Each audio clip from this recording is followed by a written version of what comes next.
This is Ben from Cinema Gulp. Today we're reviewing the new Jungle Book. This is a spoiler-heavy review, everybody. So if you haven't seen the movie or read the book or had the book read to you, please go and do one of those and then revisit us.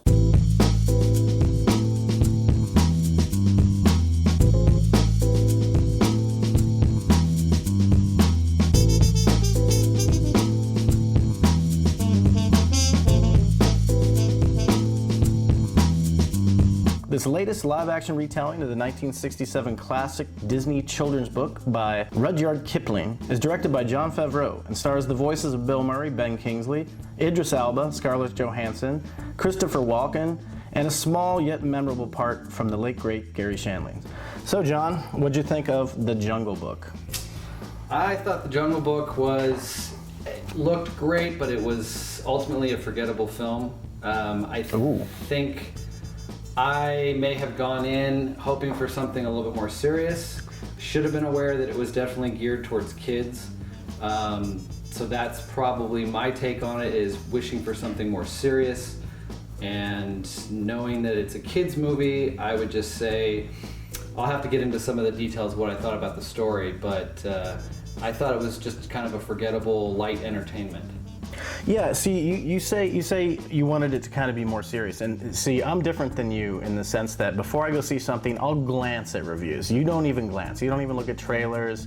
See, I'll shelter myself from any I can't spoilers or anything. I've reached the point of no return. I can't do that. I look at too much. I look at too much online now about how the movie's doing as far as production goes. Everybody likes to do these days. Right. The whole culture built behind doing reviews of trailers. I can't even believe that now. But see, so you get to go into this with kind of fresh eyes, as you do most films, whereas I had higher expectations than you did because you didn't have expectations. Sure. You leave that to the wind. My expectations come from who the filmmaker is. That's where my expectations usually start.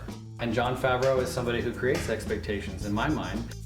The cast, that's a fine cast. So I have a certain level of expectation, but it's not built on anything I've previously seen from the film. That's a good point, because I too, I'm a Jon Favreau fan. I like him as a director. I prefer his indie stuff, but I think Iron Man is a really well-made comic book movie. But here's the thing, you mentioned that you were hoping for more seriousness, but if we go through his filmography, especially when it comes towards kids movies, Zathura, kind of a cool movie, but not serious by any stretch of the imagination.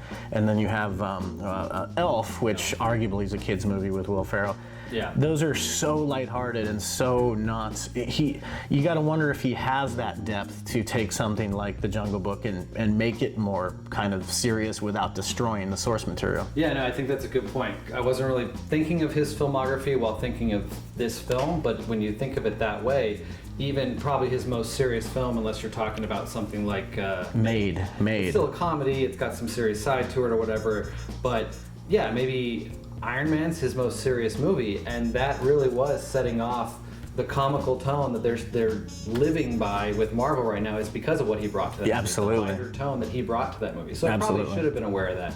He did that really forgettable cowboy movie too. That's probably his I forgot he did that. His most serious movie, I guess. But that's the most forgettable piece of shit he ever worked on. That's the one that should have been the funniest. He should have taken that in a comedic route, but it was so serious and so bland. I'll give you my quick initial reaction to it. I wasn't disappointed in the movie. I had my biggest problem with the movie was actually, I believe you say Neil Sethi. Oh, the kid. The one live action person in the movie. And I can get bashed for saying, well, he's a child actor. But in this day and age, with some of the most amazing, talented child actors, simply taking a guy and going the cute route just seemed like a waste when you have such a, I don't know if I'm overstating it by calling him a magnificent character of Mowgli, but it seemed like a waste playing like the Home Alone kid throughout the movie without any real serious expression, or there was just no sense of, oh my God, I'm gonna die out here. Oh my God, there's a lion that wants to kill me. Like, he was just played for goofs, and there's so many wonderful child actors that can play so many different ranges these days. I was surprised that they went. He had the look, yeah. But yeah, he's not the greatest actor. I think I agree with you. It's almost like a Home Alone performance. It was. In the movie. I'm stupid for not being aware of that, that how much it was geared towards kids. Oh, you and me both. Like I said, I was paying attention to not reviews but headlines and the Rotten Tomato score and all that stuff, and people were raving about the movie. That made it sound like it was a little bit more serious to me. Absolutely. Or at least something I could take more serious than what I got on screen. I agree. To me, like, again, this is exactly what they wanted when they were casting. I didn't even know the casting of Christopher Walken before seeing the movie. I knew Bill Murray was in it. I think I remembered hearing Scarlett Johansson was in it, but I wasn't really paying attention to who this full cast was. But Bill Murray is just being Bill Murray, and he's cracking jokes. Like, it really is. There's a lot of attempts at humor in the film, more so than there is being serious or taking a serious route. Maybe watching it a second time with that in mind, I might enjoy it more, but I still think it's kind of slight entertainment. There's not a whole lot of meat on the bones to the story for us to really get that deeply invested in it. Yeah. It's more about the visuals. I mean, it is. I feel like, again, I didn't read the reviews that were at 94 or whatever the heck the number is, but I bet a lot of that is boasting how amazing this movie looks and how well it came together in the visuals. I'd be surprised if most of those reviews are really pointing out that it has a strong story, but I haven't read any of them, so I don't know. Well, I mean, if it's taking the story of the source material, then it kind of just is what it is. If it was Disney saying, you know, here's as far as you can go as far as the dark stuff goes, because it bothered me that there was these great attempts at of tension. There was great attempts at certain point, like when you hear Idris Elba's voice, he's so like threatening and menacing sounding. I'm like, okay, he's gonna maybe be a Mufasa type, and they kind of do that where he does. You know, he does murder like other, you know, some members of the wolf pack and stuff like that. Mm-hmm. But yeah, it's all just settled a little too quickly. And one of the things you said about Bill Murray, where he's just being Bill Murray, to me that just shows the power of Bill Murray, because as soon as I heard his voice, I started smiling. There's just something about, and the way they made that, Baloo is just perfect in my opinion. He's perfect for that. Yeah. It took me a second to get into the performances by both Bill Murray and Christopher Walken, and probably a couple of other characters as well. But like characters like Ben Kingsley and Idris Elba, they just fit those roles already. Like, that wasn't jarring, but I felt like mainly it was Bill Murray. And that scene is set up that he like wakes up Mowgli or whatever with this big face in front of him, and he starts talking to him, and it was just jarring to me to hear Bill Murray and then the big cartoony bear face, and he's already cracking jokes right from the beginning. But again, I just needed to get on board with this being for kids and lighthearted, and I don't know why I never really came around to that while watching it. I just kept wanting it to be more serious, but certainly not bringing in a lot of realism to the story, I guess. Well, yeah, and I think it has all these attempts. Like, I think the film would have elevated to a higher degree of tension had the kid not played like this rambunctious Home Alone type kid. It took me out of all the, oh my God, there's real danger here. Yeah, I felt like the only time anyone was in danger was when Shere Khan was around. There's tons of times where he's not in the film and there's still supposed to be some kind of element of danger, but I didn't feel like the kid was actually in any real danger in any scene except for when Shere Khan was around. And even at the end, I think they kind of diffuse him as a bad guy later on. I mean, there's that great moment where he does kill one of the characters about halfway through, and that really shows that he's this vicious villain in the film. But I feel like by the end that had gone away, that I wasn't really afraid of him. The ending, Mowgli has a lot of help at the end, so It's not like it's him by himself. That diffuses that tension as well. And you see all that coming, so that helped diffuse it. I just feel like there's moments later in the film where there was no tension left. I remember kind of scratching my head towards the end of the movie going, wait a minute, is he already back there and he's been running with the red flower this whole time burning down the fort? He's already there and this is already the end? And it just kind of ends kind of abruptly to me. Well, let's talk about the story in more detail of what you thought, the plot and the screenplay and the writing and the dialogue used. What did you think of all that? I give props to the screenwriters. Screenwriter. No, it wasn't. No, it wasn't Favreau. I think some of the movies that we have enjoyed by him had his hand on the screenplay. Justin Marks wrote the screenplay for this. Yeah, but stuff like Chef, I'm pretty sure, was written by. He did Street Fighter, Legend of Chun-Li. Yeah. Well, there's not much. I mean, this one is just I don't want to discredit it, but it's a quick adaptation. You know, the dialogue is the dialogue. You know, you can use quotes or whatever from the cartoon or from the book, but which I believe they did. Yeah. Have you seen the cartoon any time recently? Not any time recently. As a matter, I completely forgot about Bare Necessities until they were actually singing it in the movie. I totally forgot about it. So think of the use of song. I thought it was perfect. It didn't discourage anybody who hates sitting through that kind of stuff, like sitting through a Frozen, where like every 5 minutes it's another song. I thought it was perfect use of it because it could have been balanced better with drama and some tension and the kid stuff thrown in there, but at least it wasn't a full-on musical but with the two songs ridiculous. that they chose were such lighthearted songs anyway that they wouldn't really be mixed in with any moments of real tension. Exactly. Probably. Yeah. Well, and the most I'm surprised they went with the Christopher Walken sang one, which was just ridiculous. And I guess that's in the original. I don't know if you remember any of that from the original. I actually watched the Honest trailer for that came out. I just watched that too. So yeah. They make fun of the songs in there, and it seems like that was a song that was him making noises and stuff like that. So that I actually like that better. Even though it was really odd that that's supposed to be kind of a scary. No, I liked it too. Yeah. That he goes into song because you hear the music starting to pick up to lead you into the fact that he's going to sing, and I was like, is this what's really happening right now?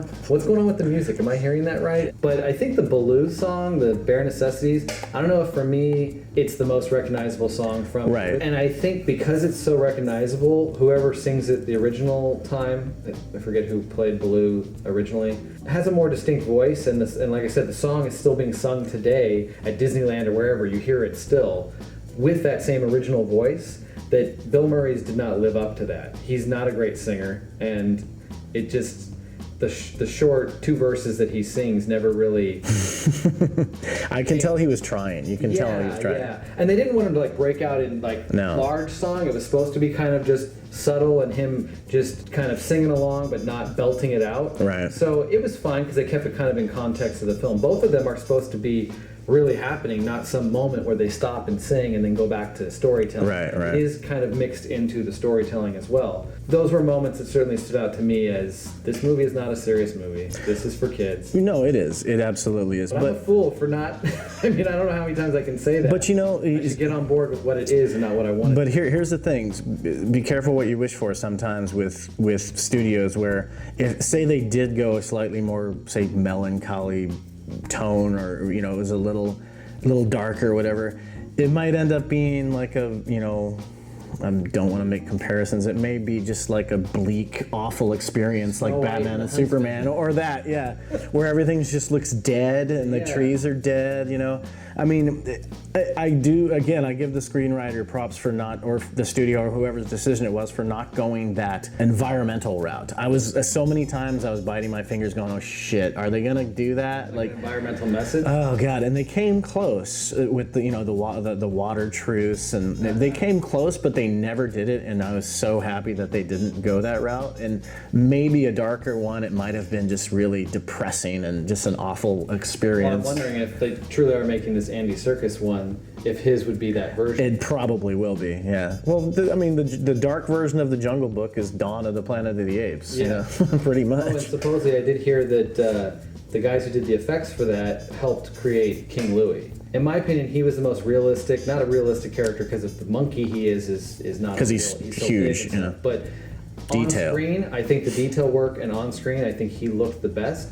Now, maybe it's because we've already seen monkeys talk, and monkeys are human characters. They've got it down now, yeah. Well, even just seeing a monkey's face do human expressions whether it's in a movie or not. We've already seen this. But a bear doing it, or a wolf doing it, or a panther or whatever, stands out as something that's only in a movie, that's only cartoonish. That's just my take, that maybe the reason I was sold a little bit more on the way Christopher Walken's character looked is because I've seen that so many times in movies already. That's a good point. And it's done by the best people who have done it in the past few years. MPC. And they also did, which is another, they did Planet of the Apes, so they do know how to motion capture apes and stuff like that. They also did the bear from The Revenant.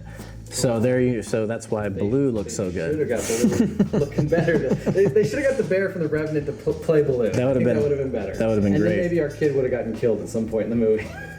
But then again, they also did Doomsday from Batman vs Superman, so we won't discredit them for that. We've kind of talked a lot about things that we wish they had done, or what we were expecting or hoping. You weren't expecting anything, but maybe hoping for something.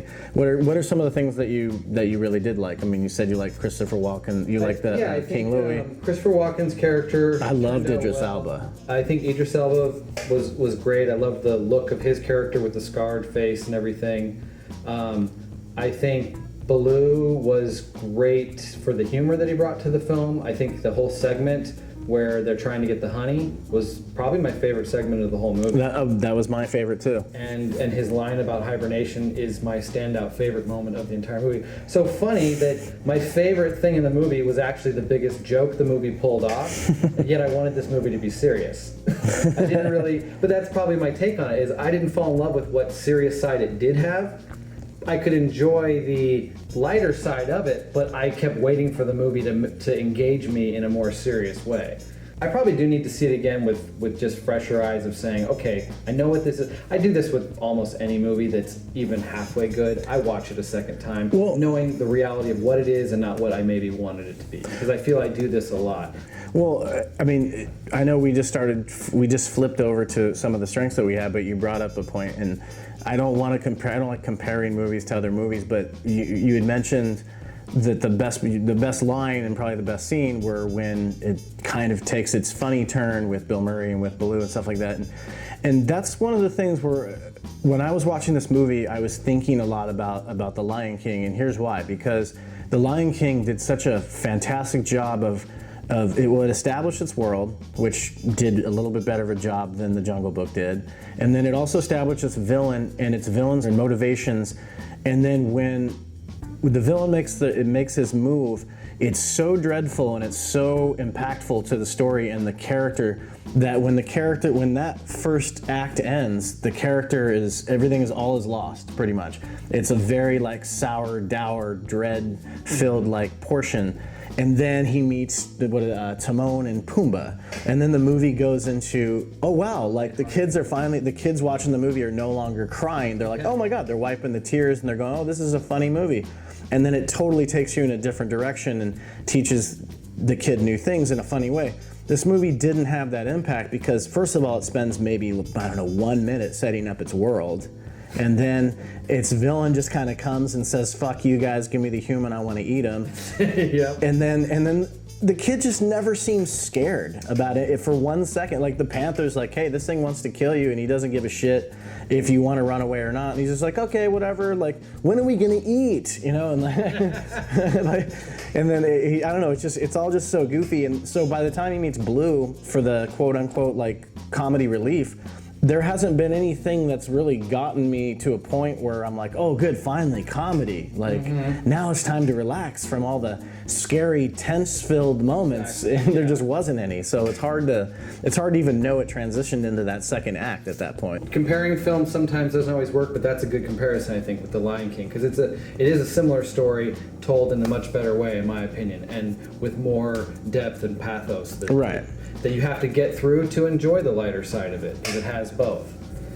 And there was a scene that was slightly ripped, kind of ripped right out of it, the whole water buffalo or whatever wildebeest running through the cavern. Oh yeah, yeah. That was one of the weakest moments from an effect standpoint, in my opinion. I don't know if you noticed the way it looked. I noticed he was standing on the edge of that stampede was terrible. Yes. He was like 1 inch from it, staring up at Shere Khan, not paying attention to how close these things run by. It just made it look so fake that he's obviously not standing anywhere near these things as they rush by him. And the camera work did not do a good job of establishing what Shere Khan was looking at and what Mowgli was hiding from, where he was as opposed to where each other were. Because Mowgli's going, oh my God, I gotta like jump on one of these things or hide behind him. But then they give you this one shot where it looks like he's literally just right below him. Why doesn't he just? I don't know. It seemed like it was just bad choice of shots where I couldn't tell where they were as opposed to each other. But the effects, oh man, let's get into that for a couple minutes, because I wasn't that impressed at all with. I mean, there was some. Don't get me wrong. I realized that everything that we were seeing in the jungle was not really there. So kudos to all those people. But have we gotten that far where we can do that? But we can't seem to get rid of the weightlessness of CGI characters. When the panther is jumping off, that shot that's right off the book, where they're jumping from the tree branch to the rock. Yeah, that's a cool shot because it's right off the book. I want to say it. Weightlessness. Yes, yeah. He doesn't. They don't. I mean, I noticed it a few times. I don't remember. Why can't they figure that out? Specifically in that scene, but I did notice a number of times.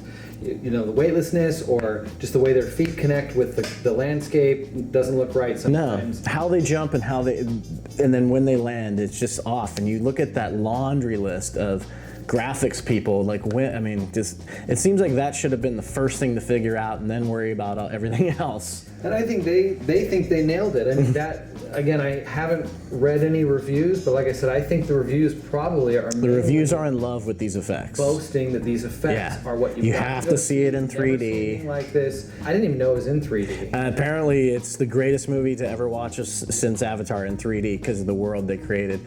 I was watching it going, I don't give a shit. I don't even see where it'd make a difference. No. I can't. I mean, there's no. Maybe if you had some some of the villain scratching at the screen or whatever, but there's nothing to suggest. Yeah, these reviewers. So, I feel like you. The effects look great, but I didn't buy into them 100%. One thing that the fact that it's supposedly shot all on a soundstage, so everything, like you said, all the scenery is fake. I felt like every time it was a daylight shot, it looked like stage lighting and not sunlight. I completely agree. I never believed any of the daylight shots as actual sunlight. And especially at the beginning, especially the water truce. I noticed that right off the bat. That's a good but find. The firelight later in the film, which there's no fire established until much later. There's the setup of what fire is, but then you don't see it again until the very end. But all of that stuff that was lit by firelight, and it even stood out in the early scene when they established what fire is. Both of those scenes stood out to me as this is the best. This is the movie coming to life for me. This is me believing what I'm seeing on screen now. So there's something about them recreating the firelight that they nailed, but the sunlight they could not nail. Yeah. I can't remember so much Moonlight, how strong that looked or not. I think it was pretty great. I think most of the stuff at night was pretty great. At night. And I noticed some of the water effects looked pretty great, like the water truce, or he falls in a river at one point and is being swept away. That looked pretty believable to me. Yeah, and CGI still cannot make a convincing looking snake. And Scarlett Johansson, total waste. What was the point of her? Her name. What did you pay for? How much did you pay her for those 3 lines? Yeah, well, that's it. Favreau just wants her in his movies. I think that personally, I like what Favreau has to say about the industry, and I like what he has. I think he's one of those guys that we've watched start as kind of this chubby side character / extra and learn the ropes of Hollywood so well that he's actually a good director. He knows how to handle huge budgets. This was $175 million. Really? Wow, paying this cast a lot. Yeah, for the voice booth. Yeah, I'm sure. I mean, I don't really know what voice actors get. I'm sure it's a lot when you're Bill Murray. His voice, people want to use his voice. Sure. Ben Kingsley's doing tons of these things nowadays. I guess it's a good thing to do when you get older. I feel like his role was. It's just what you expect Ben Kingsley to do. Totally. That is the role he fills in his older years. Yeah. The wise. If it wasn't him, it would have been Morgan Freeman. Yeah, exactly. Which gets kind of boring. I just want to. The Walk. He did the same role in The Walk. Hugo, similar variation. Sure, he's maybe using accents in some of these movies, but he's still the wise elder in every single one of these movies. Yeah. Obviously, what we have to say about it means as much as the fact that it opened up to $103 million over the past weekend, which is great. I mean, that number seems whopping, but why? It's a kids' movie right before the summer season. Why does that surprise anybody? Everyone hated Batman, so people wanted to rush out to something they thought was going to have... And rightfully so, But I mean, in my personal opinion, is this you call this slightly forgettable? Sure, but at least it's not a BVS where it's stuck in my head for the rest of my life. In a bad way. Yeah. But I think if we were talking about this as to what other people might think, I think general movie-going audiences will like this movie. It's a very safe movie. It's very safe. They won't have any problem with the effects. They'll probably be wowed by it. But there are a lot of people like us that really do pay attention to that kind of thing, and when it's not right, it stands out to them. Absolutely. But I never let effects ruin a movie for me. Rarely. I mean, I can't think of any movie where, because it had bad effects, I didn't like it, if it still had a good story. My biggest knock on this movie is I feel that it has a slight story. There's very little going on. Even though it's not the tone I kind of hoped for, I feel like it's in a story talking about a child being raised in the wild by animals. Nothing happens in this that you would not expect from that story already going in. There's nothing new added to it and nothing really interesting. He gets passed along to a couple different animals along the way, and that is the way the original one was. So they really didn't add anything, in my opinion. Maybe the backstory about Shere Khan and Mowgli's father is probably added, but I don't even know. For sure. Yeah, I'm not even sure. That part I was like, if anything was going to be added for substance, that seems like that would be the thing, because it's just, what a convenience. We got this moment with the snake, what can we do with it? But I like the hypnotizing effects that she was using with her eyes, and I like the flashback that happens in that scene explaining fire and everything. Right. That scene was so wasted, and the way it ended with Blue showing up, and I think she's coming back in a sequel. Yeah, since they've she'll already probably be the villain. Yeah, let's talk about the sequel for a second, because you said that, what was it, Kipling? Rudyard Kipling? He wrote other versions of this, and he didn't necessarily make them like chronological sequels, but... Yeah, I'm not that familiar. I just had heard somebody mention there's other stories in the Jungle Book universe. So if that's true, sequel could certainly focus on absolutely. that. If that wasn't the case, I'd be worried that they're just trying to cash in on some BS. Well, they still are. They're just cashing in, but they're going to pick one of the books to make a screenplay around. But either way, I don't think that Disney would give a shit if he had written another word or not. If this thing made $103 million opening weekend, they're just going to bankroll a sequel and do whatever the hell they want with it. Add another kid, add a couple new villains, and do the same thing. Well, I was wondering if there's any of the other performances that stood out to you or that you wanted to mention. Lupita Nyong'o, Gary Shandling's small role. I thought Gary Shandling stole every scene he was in as that funny, the little... His voice fit perfectly as Porcupine. I think he's the first person that speaks. I believe so. And I was like, oh my God, it's Gary Shandling. Yeah. This must have been his last thing ever. I think it was, yeah. Well, at least he got to do a little voice thing. But he was in at least one other Favreau movie. I don't know if more than that. Well, he was in Iron Man 2. Yeah. Well, one thing I thought was kind of cool about King Louie, that they kind of played a little bit on Christopher Walken's persona in mob movies, where he could become a mob boss character. Yeah, he's got that like accent. Yeah, kind of and Brooklyn. Just that he is like the boss or whatever. They seem like they played on that a little bit. Yeah, if anything, that whole scene kind of got us a little worried for a few minutes when he gets taken. Until he starts singing.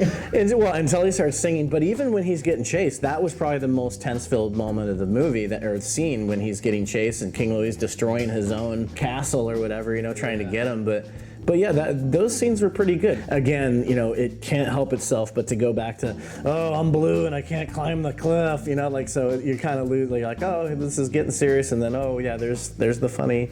And like Blue just really gets save him. Yeah, Blue really gets shoved to the side towards the end of this movie, where I didn't even know if he was alive at the end, because he gets bit by the tiger, and then you never see him again. I can't exactly remember, but it seems like there's a shot at the end of them being happy. And no, there's a shot of that. Yeah, he's up there. And no mention of him having like a mortal wound or something like that. And that's where I won't bore anybody to tears with this, but I want to get briefly into the editing / pacing. For sure. Because that's my biggest issue, aside from the kid, who wasn't all terrible. Like not at all. He's probably a good kid actor. That scene is kind of a long scene where, first he's been snatched up by these monkeys, and then you have the Panther and Blue trying to get up to save him, and then Blue goes in and does his funny shtick so that they can get him out of there, and then the monkeys find him, and then there's this big chase scene. That almost feels like, wow, this is going to be the end of the movie. But then you go, wait a minute. You look at your watch, you're like, this is about halfway in. This is about an hour in. And that scene goes on for so long, it never has time to process once it's done. It's like, okay, wow, I got away from King Louie. the way it ends was really, that was, to me, that was the most exciting kind of climactic end where they all get away. And then Mowgli's just like, what? My dad's dead? Fuck you guys. And then he like kind of leaves them in the rubble. And they're like, holy shit, now we got to figure out how to get out of here. And then Mowgli grabs the fire and lights the forest on fire and lights up the whole jungle so it's burning. By accident. By accident, but he's running with the red flower and everything's lit on fire. And then boom, we're in the climax of the movie without any like, let's have a conversation, or maybe Blue and Mowgli make up. And then they find out about the dad. But it's just, those two scenes are lumped together that I was really confused when the climax actually presented itself. I was like, wow, we're at the end? Yeah, because I'm trying to remember what happens after he gets pissed off and says, you didn't tell me about my wolf dad, and leaves them. He's up in a tree, away from the rubble. And then he just runs for, I don't know, days, even though it still stays night the whole time? Yeah, that's true. I don't know how much all the way back to the water. How much of the jungle was he burning up? When it got to the climax, I couldn't believe it because it just didn't establish, it didn't take a breather between those two kind of action set pieces. Yeah, like I said, I'm trying to remember if there was something between them. There wasn't. It just went right at it. So, two things that I guess I'll mention about that. Him setting the forest on fire is slightly believable because he's not really aware of what fire is. Sure, yeah. And how dangerous it can be, even though he's heard the story. So, when he finally turns around and sees the damage he's caused, okay, I kind of get that. But what I don't like is that works for the character he should have been all along. This boy raised in the jungle who doesn't know anything about being a human. Very little about being a human. Now, again, because this is a kid's movie, they're not taking that serious of a tone. No. He doesn't understand what it means to be they don't have human. him shitting in his hand and throwing it. But they have a line in the film where he talks to this little animal, comes up to him and is squeaking. It's not... It doesn't have a language, yeah. He says the line. Do you have a language? Yeah. He's aware of language. He's aware there's differences in language, but the film never sets up. Is he speaking English? Is he grunting to these animals? I think it's like the Star Wars universe where people just know what Chewie's saying somehow. But even in Star Wars universe, they've established, like in that last film, they went to great lengths to show Rey seems to know all these languages, and we don't know how. He's trained as a wolf and he howls, but then they have their credo, and it's like, are they speaking English? And just some of the other things he does that are so human instincts or human traits that you just wonder, where did he learn this? How did he come up with this? How is he just such a human being? But the film's not taking that serious route. So in the beginning of the film, it seems so obvious to me. He makes the mistake, whatever he's supposed to be running, and he steps on a branch that's clearly a dead tree. Dead tree, and you know that because if you see the certain kind of vine wrapping around the tree, you should know that this tree's being strangled and it's dying. That is in the frickin' code. That's the third line of their code. If you see the tree with the vine around it, the tree with the vine around it is mentioned in the code. So both Mowgli and Shere Khan should be completely aware of this, yet that's how they beat him in the end. And they set that up for like 10 minutes. Oh, I'm gonna go use this tree. I'm gonna tie this rope and hang it over that he doesn't see is there. So I can jump off and land on the rope, but he's gonna fall. And he even walks out on a number of times and is still too dumb to not take the final leap or whatever. But it's in the code of the jungle, and they set it up in that first scene that you knew this was gonna play off somewhere later, and it was the finale. And it was just, I thought that was really forced, weak writing. One adult joke came from that scene, the one adult joke. Was that's all propaganda. Because no kid knows what propaganda means. Yeah. Here's a couple fun facts. All right, so Jon Favreau and his son are actually voices in the movie. Max Favreau is Young Wolf 2. And so Jon Favreau was a pygmy hog. I think I remember the pygmy hog. He came in at one point when they're all looking for the honey. I think so. So that was Favreau. Sam Raimi voiced the giant squirrel in that scene.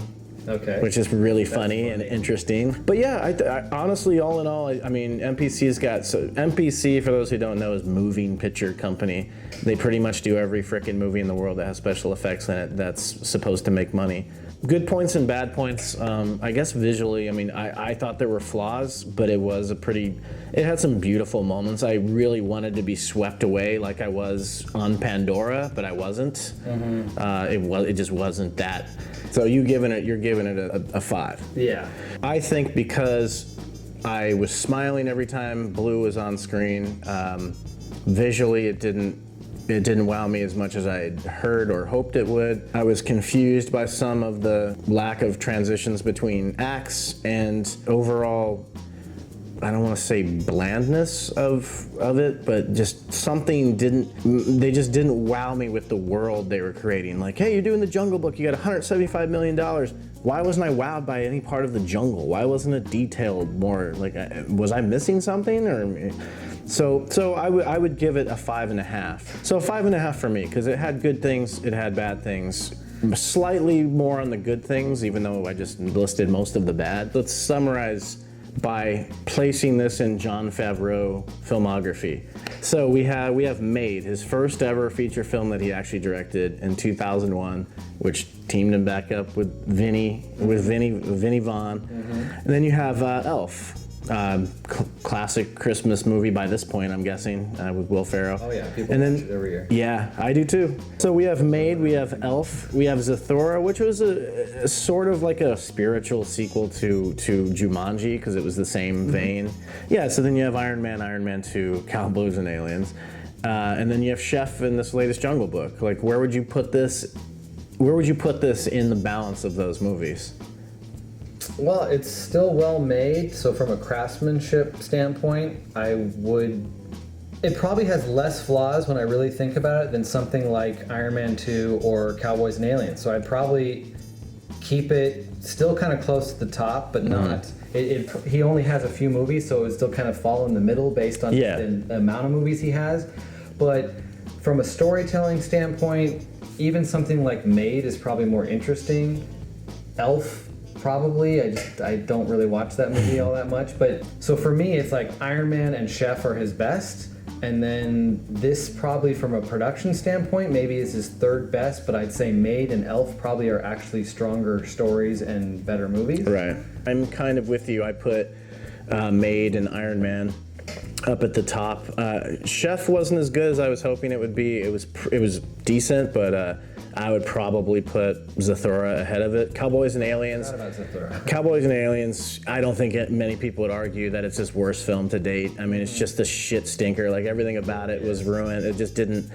It had this really cool potential on paper, but and I didn't hate Iron Man 2 nearly as much as everybody else did. I didn't think it was as good as 1, but I actually enjoy it more than 3, which I don't like that much. But in the end, I think The Jungle Book is clearly one of his best looking movies, technical achievement movies. How much of that's him and how much is that is the company that they hire is, in movies like this, sometimes I wonder what the director does, a lot of the time, because is he just directing the boy and going, okay, so there's a possum over here. So, because if none of that stuff is there, a lot of it is motion capture, what is Jon Favreau doing on the set? Is he sitting like George Lucas 3 buildings away watching it on a monitor? That's like saying James Cameron doesn't actually direct anything either. Well, no, but that was all motion capture, though. Those are people with suits. True. Yeah, there's a lot of performance to and those performances were great. No, but I mean, again, like it's a watchable movie. I do agree with you. I'm not going to remember it. I want to see Jon Favreau do some cooler movies again soon. I guess another way I would look at it, usually when I come out of a movie, it's not something I'm always thinking about as a gauge for how I thought, but you know me well enough to know my movie list and everything, and the time I put into that. I'll buy a lot of movies over the course of the year, but only things that I want to watch again that I think are strong enough. They don't all have to be amazing. Sometimes they're the first part of a series that I know is going to get better, and so I just want to have that film. I don't think I'd buy this movie, even knowing it's got a sequel coming out, even by a director that I like. I don't feel like I want to watch it again, and I don't think I'd want to have it as a series that I'm going to enjoy in the future. Yeah, no, I wouldn't buy it either, not even as a Blu-ray collection thing, because as nice as the visuals are, the whole movie's lacking a scope, an epic scope. It all feels like it's tight, small shots. In one small soundstage in Pasadena or whatever it was. Yeah, it has like the Batman versus Superman syndrome where Gotham is literally right next door to Metropolis, and all you have to do is walk over this line and you're there. Because, I mean, Mowgli's literally running through the country of jungle in like a 2 seconds of screen time. It just seems very small, where I was, the initial trailers, which I know you didn't watch, really made it look like a grand scale thing, and it wasn't at all. Yeah. Well, I think that's it. We got anything else you want to add? No, I don't think anything else would add to this one. Okay, and despite everything we talked about, I still personally like Jon Favreau. I think he's got a lot of good stories to tell. I think he's got a good flair. I think he's got his own style to a certain extent, especially when he does smaller films. He's got an edge. There's something about the way Iron Man's character was approached where Robert Downey Jr. gets all the credit, but I think Favreau had a lot to do with his swagger and his kind of attitude and his overall kind of grotesque. I think he deserves a lot of credit for everything we're enjoying from the Marvel Universe. Yeah, he does get some of that credit because his movie was the flagship. He was a producer on everything just because of that initial connection, but they just announced that he's like being brought back in to help produce Infinity Wars, and it's like, really? I just thought he was collecting a paycheck. Whether he was doing anything creative, I thought he's been collecting a paycheck on every Marvel movie. I would like to see him do another Marvel movie, but I don't think he will. Should. I think they should give him Spider-Man, but I don't think they will. That would have been good. I think it would have been good, yeah. But I think they already have their directors picked out for that. I've seen trailers. I don't know what the hype is that people are talking excitedly about his appearance in this upcoming movie. Oh, yeah? Spider-Man and stuff, but I'll have to wait and see what it's all about. That's crazy that you don't watch trailers. I think it's awesome. I'll tell you this, and this is the nicest thing I'll say about this movie all night, and it's a good compliment. If I had kids, and I had a 2-year spent where I did live with kids, and I was forced into watching lots of child movies and kids and stuff like that, kid movies I did not want to watch. If I had kids, I would be really glad that this movie exists, because if it was one that I had to watch over and over, I would not mind doing that. I said I don't mind doing it. It's not mind-numbingly bad like something like those Minion things or something, you know? No, I get so that. as maybe if you're a father, like you're happy something like this came along because your kids are gonna like it, and you're like, okay, I kind of like it too. It's not terrible. All right, well, I guess we'll say thanks for whoever's listening, and pay attention to us in the future because we're gonna review stuff all summer long, right? For sure.